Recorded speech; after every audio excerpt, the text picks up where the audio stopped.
কেউ যদি বাইতুল্লাহর সফরে যায়,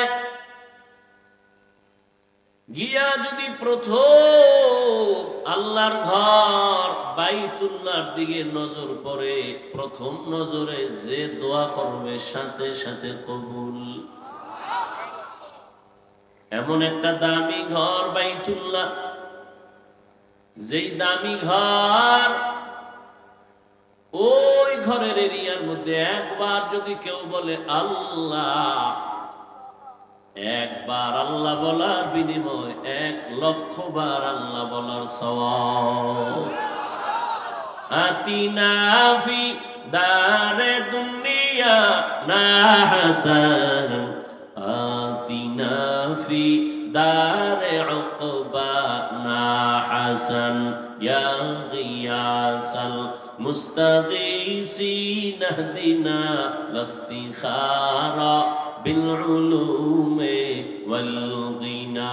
হর গড়ি দে নেকো তু তৈয়ার হ্যায়, जो न मांगे उससे तू बेजार है। সব মসজিদ কার ঘর? বাইতুল্লাহর মতো কয়টা? হ্যাঁ, আরো ভালো করে খেয়াল করেন, আপনাদের জমিনের মধ্যে বাজারের আশেপাশে কুকুর আসেনি? কার মাখলুক? সব কুকুরগুলো আমার আল্লাহর মখলুক, তবে সব কুকুর দামি না। আসহাবে কাহাফের সাথে যেই কুকুরের সম্পর্ক আছে, ওই কুকুর এত দামি, জান্নাতে যাবে। আপনাদের এলাকায় গাভী আছে, গরু আছে, কার মখলুক? সব গরু গাভী আল্লাহর মখলুক, তবে সব দামি না। মূসা নবীর সাথে যেই গাভীটার সম্পর্ক, ওই গাভী বড় দামি, জান্নাতে যাবে। আপনাদের জমিনের মধ্যে আশেপাশে পিপিলিকার অভাব নাই, সব আল্লাহর বানানো মখলুক। সব পিপিলিকা আল্লাহর কাছে দামি না। সুলাইমান নবীর সাথে যেই পিপিলিকার কথা হয়েছে, ওই পিপিলিকা বড় দামি, জান্নাতে যাবে। গরু জান্নাতে যায় কি ঘাস খাবে? কি ঘাস খাবে? তো গরু জান্নাতে যাবে কেন?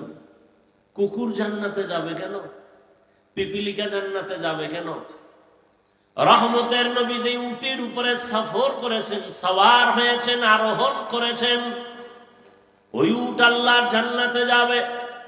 সালেহ আলাইহিস সালাম যেই উটটির জন্য কওমের লোকেরা দোয়া চাইছিল, ও সালেহ নবী, পাথরের পাহাড় থেকে যদি উটনি বের করে দেখায় দাও, আমরা আল্লাহর উপর ঈমান আনব। সালেহ নবী দোয়া করলেন, আল্লাহ, পাহাড়ের ভেতর থেকে কওমের লোকেরা উটনি দেখতে চায়, তুমি দেখাও, তাহলে তোমারে আল্লাহ বলে মানবে।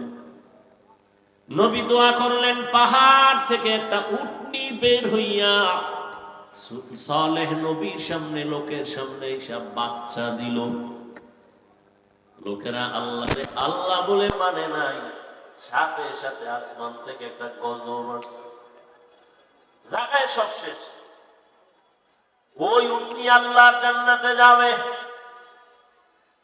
নদীর মধ্যে হাজারো ধরনের মাছ, এই মাছের মধ্যে আমগো দেশের মধ্যে জাতীয় মাছ কি? কিন্তু না, এত দামি, এত ঘ্রাণওয়ালা মাছ, দুনিয়ার যে কেউ আমাদের ইলিশ মাছ রান্না করে দিলে একবার খায় জীবনে ভুলবে না। কিন্তু এই মাছ আল্লাহর আদালতে দামি না। ইউনুস নবীরে যেই মাছ গ্রাস করে নিয়ে পানির মধ্যে রেখেছিল, ওই মাছ আমার আল্লাহর জান্নাতে যাবে। এবং এই প্রোগ্রামের প্রধান আলোচক হযরতুল আল্লাম মুফতি সৈয়দ মুহাম্মদ ফয়জুল করিম দামাত বারাকাতুহুম শেখ চরমনাই, অন্যান্য হযরত উলামায়ে কেরাম, বিভিন্ন এলাকা থেকে আগত আল্লাহ পাকের আশিকিন, জাকিরিন, শাকিরিন, মুহিব্বিন, মুরব্বিয়ান এজাম, কলিজার টুকরা আমার সমবয়সী যুবক বন্ধুগণ, স্নেহের ছোট ভাই,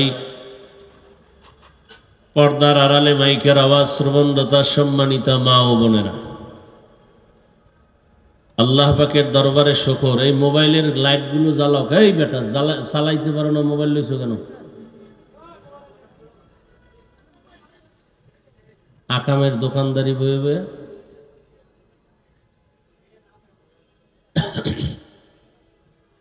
আল্লাহ পাকের দরবারে শুকর যে আল্লাহ আমাদেরকে সুস্থ রেখেছেন এবং পৃথিবীর শ্রেষ্ঠ মজলিস, উলামায়ে আহলে হকের মজলিস, গুনাহ মাফের মজলিস, তওবা কবুলের মজলিসে আমাদেরকে হাজির হওয়ার তৌফিক দান করেছেন। নেয়ামতের শুকর আদায়ার্থে সকলেই পড়ি আলহামদুলিল্লাহ।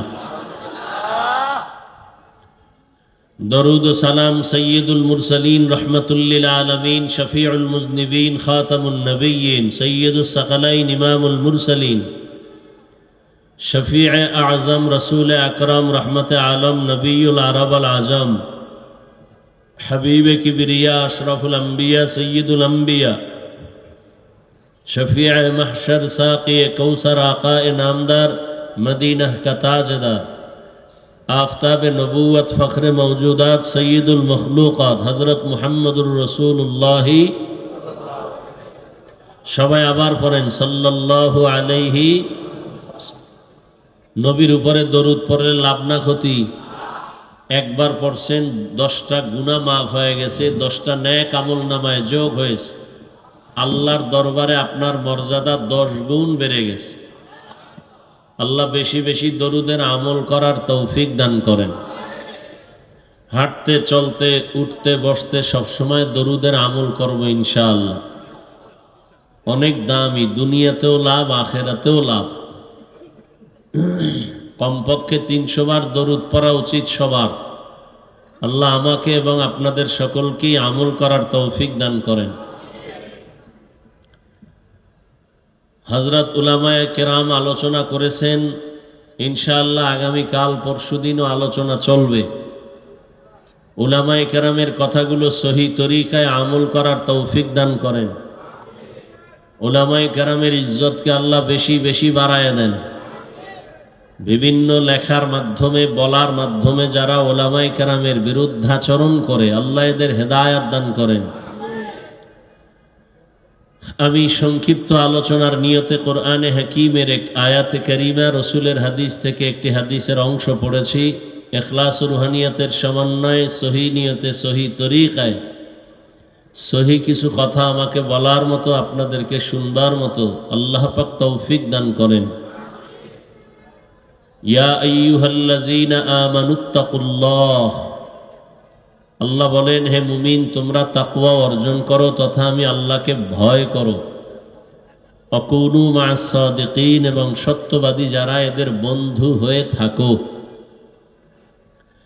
নবীজি বলেন, মান তাওয়াযা লিল্লাহ রাফাআহুল্লাহ, যে ব্যক্তি আল্লাহর জন্যই নিজেকে বিনয়ী বানায়া ছোট মনে করে চলে, আল্লাহ তার মর্যাদা অনেক উঁচু করে দেন।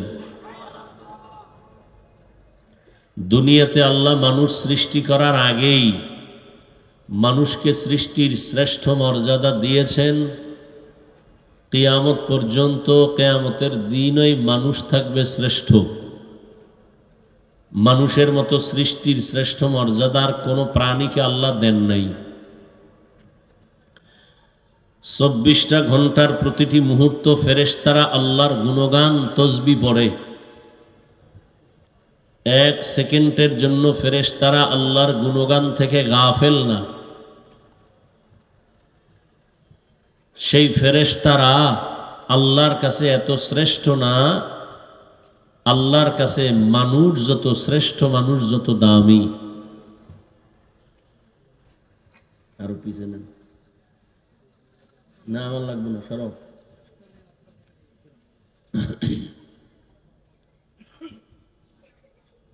তাহলে ফেরেশতারা 24টা ঘন্টায় গুনাহ করবে দূরের কথা, গুনাহ চিনেই না।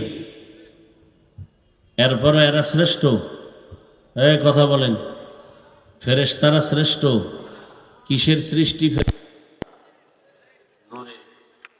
24 ঘন্টা গুনাহ করে, কত ঘন্টা করে কোনো গুনাহ?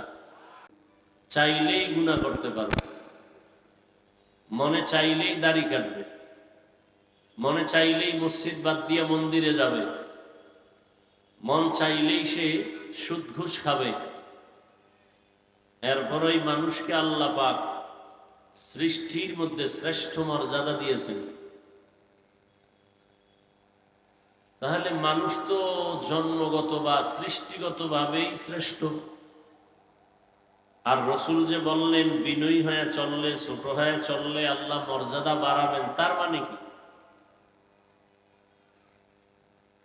বলে হ্যাঁ, মানুষ সৃষ্টিগত শ্রেষ্ঠ, ঠিক আছে,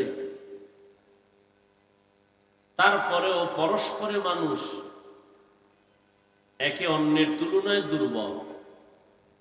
ওয়ালাকাদ কাররামনা বানি আদম وحملناهم في البر والبحر ورزقناهم من الطيبات وفضلناهم على كثير ممن خلقنا تفضيلا।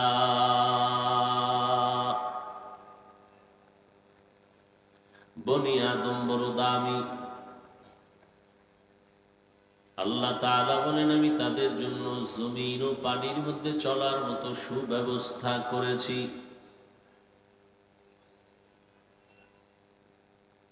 আমি আল্লাহ এবং মানুষের জন্য উত্তম পিওর হালাল রিজিকের ব্যবস্থা করেছি, এবং এই মানুষের ভেতরে পরস্পরে একের তুলনায় অন্যকে মর্যাদাবান করেছি। যেমন দুনিয়াতে সাধারণ মানুষ, সব মানুষ আল্লাহর মানুষ, আল্লাহর বানানো মখলুক, কিন্তু সব মানুষ আল্লাহর কাছে প্রিয় মানুষ না। যেমন মসজিদগুলো সব আল্লাহর ঘর। কার ঘর? আল্লাহর ঘর। বাইতুল মুকাররম মসজিদ আল্লাহর ঘর। দুনিয়াতে যত মসজিদ সব আমার আল্লাহর ঘর, তবে বাইতুল্লাহর মতো একটাও দামি না। কি? বাইতুল্লাহ বড় দামি একটা ঘর। টাঙ্গাইলে একটা সুন্দর মসজিদ বানাইছে, দেখার জন্য অনেক মানুষ যায়, নারী যায়, পুরুষও গিয়া গিয়া ছবি তুলে ভিডিও করে, কিন্তু নিমক হারামেরা নামাজ পড়ে না। ওই মসজিদের যে সুন্দর পাথর দিয়া বানাইছে, গম্বুজ দিয়া বানাইলো, কেউ যদি সারাদিন তাকায় থাকে একটা সওয়াবও পাবে না।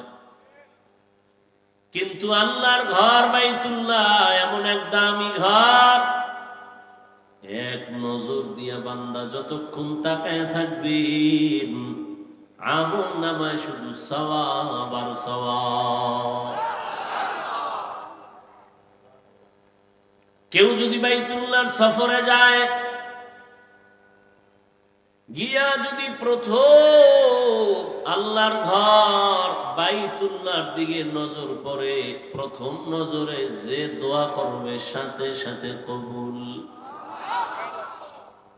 এমন একটা দামি ঘর বাইতুল্লাহ, যেই দামি ঘর, ওই ঘরের এরিয়ার মধ্যে একবার যদি কেউ বলে আল্লাহ, একবার আল্লাহ বলার বিনিময় 1,00,000 বার আল্লাহ বলার সওয়াব। আতিনা ফি দারে দুনিয়া না হাসান, আতিনা ফি দারে উকবা না হাসান, ইয়া গিয়াসাল মুস্তাগীসিন ইহদিনা লাফতিখারা বিল উলুমে ওয়াল গিনা। হর গড়ি দে নে কো তু তৈয়ার হ্যায়, जो न मांगे उससे तू बेजार है। সব মসজিদ কার ঘর? বাইতুল্লাহর মতো কয়টা? হ্যাঁ, আরো ভালো করে খেয়াল করেন, আপনাদের জমিনের মধ্যে বাজারের আশেপাশে কুকুর আসেনি? কার মাখলুক? সব কুকুরগুলো আমার আল্লাহর মখলুক, তবে সব কুকুর দামি না। আসহাবে কাহাফের সাথে যেই কুকুরের সম্পর্ক আছে, ওই কুকুর এত দামি, জান্নাতে যাবে। আপনাদের এলাকায় গাভী আছে, গরু আছে, কার মখলুক?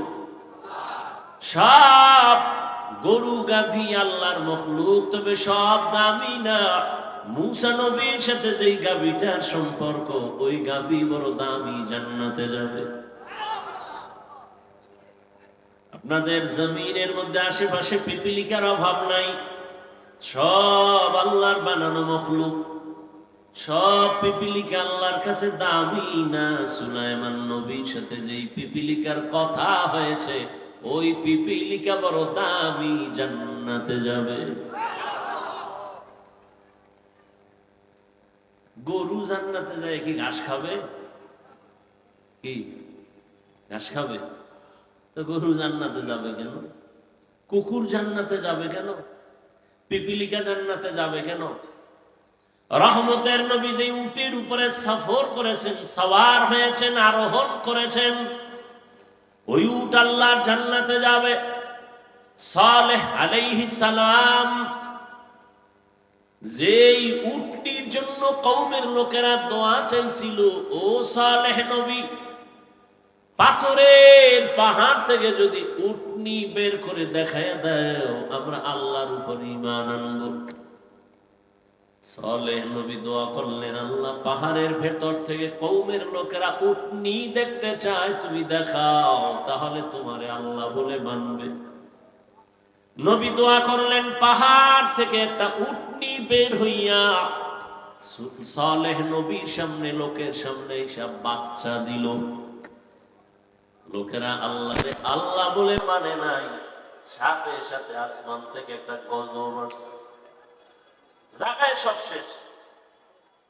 ওই উটনি আল্লাহর জান্নাতে যাবে। নদীর মধ্যে হাজারো ধরনের মাছ। এই মাছের মধ্যে আমগো দেশের মধ্যে জাতীয় মাছ কি? কিন্তু না, এত দামি, এত ঘ্রাণওয়ালা মাছ, দুনিয়ার যে কেউ আমাদের ইলিশ মাছ রান্না করে দিলে একবার খায় জীবনে ভুলবে না। কিন্তু এই মাছ আল্লাহর আদালতে দামি না। ইউনুস নবীরে যেই মাছ গ্রাস করে নিয়ে পানির মধ্যে রেখেছিল, ওই মাছ আমার আল্লাহর জান্নাতে যাবে। সোহবতে সালে তোরা সালে কুনাত, সোহবতে তালে তোরা তালে কুনাত, এই জামানা সোহবতে বা আউলিয়া বেহতের সদ সালাতাত বেরিয়া। মাছ, দুনিয়ার মাছ কি আল্লাহ ওখানে খাওয়াবে? জান্নাতে কেন মাছ যাবে? পিপিলিকা জান্নাতে কেন যাবে? কুকুর কেন জান্নাতে যাবে? উট আর উটনি কেন জান্নাতে যাবে? মাছ কেন জান্নাতে যাবে? গাভী কেন জান্নাতে যাবে? সুলাইমান নবীর সাথে সম্পর্কের হুদহুদ আল্লাহ জান্নাতে যাবে কেন? আল্লাহ বুঝাইতেছে, ও জান্নাতে কোনো কাজ নাই, তারপরও কেন নিব তোদের বুঝাইতেছি। দেখ, এই প্রাণীগুলো আল্লাহর প্রিয় বান্দাদের সঙ্গে সম্পর্ক রাখার কারণে তারা দামি হয়ে গেছে। এটা বুঝাবার জন্য আমি এদের জান্নাত দিব। কাদেরে কুদরত দারি বরকামাল, আনতা রব্বি আনতা হাসবি যুল জালাল, তুহি কাদের জলিলুল্লাহ জাহাদার, বহর হালে তুহি মেরা নিগাহদার। সূরা কাহফের ভেতরে ঘটনা, আল্লাহর প্রিয় বান্দা 7টা যুবক আল্লাহর দ্বীন ও ঈমানকে জিন্দা রাখার জন্য এলাকা ছেড়ে হিজরতের পথে রওনা হয়ে একটা গুহার মধ্যে আশ্রয় নিয়েছে। কুকুর গিয়ে ওদের পাহারা দিয়েছে। এই কারণে কুকুরের দাম বেড়ে গেছে। চিটার কোনো মূল্য নাই, কিন্তু ধানের সাথে টাকার কারণে চিটার মূল্য বেড়ে যায়। দুনিয়ার মানুষ তোমার কোনো মূল্য নাই। দুনিয়ার মানুষ সব আল্লাহর মখলুক, কোনো দাম নাই। তোমার সম্পর্কটা যদি আল্লাহর প্রিয় বান্দার সাথে লাগায় দেও, আল্লাহর প্রিয় বান্দাদের মতো তোমার মূল্য বেড়ে যাবে। ওরা জান্নাতে যাবে। আল্লাহ ওয়ালাদের সাথে যাদের সম্পর্ক, এরাও বিনা হিসাবে জান্নাতে যাবে। বেহেশত আযাকে আযারে নবাশো কাসে রাবা কাসে করে নবাশো। সোহবাত বড় দামি এক সম্পদ। মোহাব্বত আর সোহবত দামি একটা সম্পদ। এরে আল্লাহর গোলাম, এজন্যই তো প্রবাদ আছে, সৎ সঙ্গে স্বর্গবাস, অসৎ সঙ্গে। পারস্যের এক কবি, কবিকুল সম্রাট শেখ সাদি রহমাতুল্লাহর ঘটনা। তিনি 30 বছর দুনিয়াটা ভ্রমণ করেছেন। 30 বছর ঘুরে ঘুরে যা দেখছেন আল্লাহর কুদরত, এগুলো দিয়ে তিনি আবার লেখছেন। লেখার পরে এগুলো কিতাব হয়েছে। এমনই মকবুল কিতাব